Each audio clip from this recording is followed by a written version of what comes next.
Well, I'm in the airport. I'm leaving Taiwan for the first time in 5 years. And the last time was to go to Canada for a short vacation, and before that it was probably another 4 or 5 years since I'd left, so it was my second time in the last 10 years, roughly. I went to Hong Kong a few times when I first got here, but that's about 10 years ago. Trip's not off to a good start because as soon as that's the smoking room. That's gotta be weird, man. Sitting in a tiny little room with a bunch of people smoking.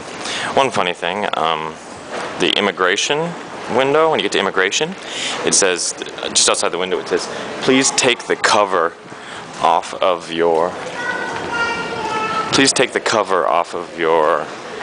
passport, which literally means you should rip the cover off of your passport before handing it to them.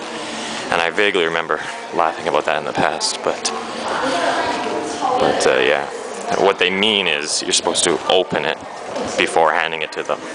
But the way they write it is, please take the cover off of your passport.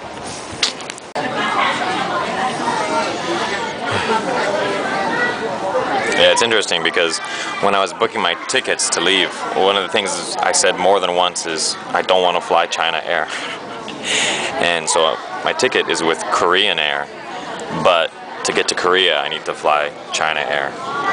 So I'll use my cell phone and I'll text my will to my wife now.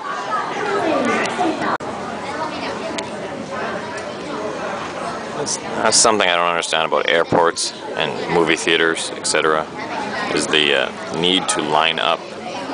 Like, why? Like, there was people standing in line for a while to get on the plane. Like, they stood there because the plane's our plane's late taking off, late to board, and you had people standing there for like 10-15 minutes, you know, with someone directly in front of them and someone directly behind them, and they're just standing there. And I'm just sitting here, you know, I'm sitting here in an empty aisle near the back by myself, watching these people stand 2 inches away from one another.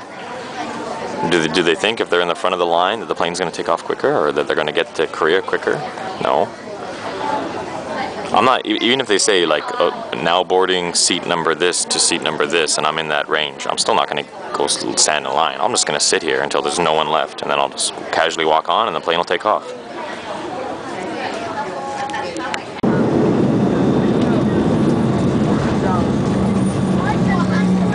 And M13 is now in Korea,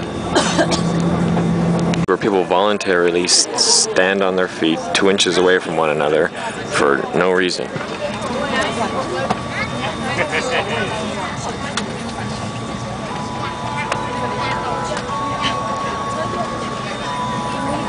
While I just sit in my seat and wait. Yeah, so I'm in the Korean airport, and evidently I gotta take a train to my next flight, which is kind of crazy. And I was asking for directions, and she shows me, she goes, oh, they have really, really cute accents here when they speak English in Korea. Korean people, when they speak English, it's really cute. Anyways, and she like circles my destination down here, but she circles it with, I can't really see, she circles it with an upside down 5-pointed star, and then she circles it. I'm like, thanks bitch, you just do a pentagram on my next flight.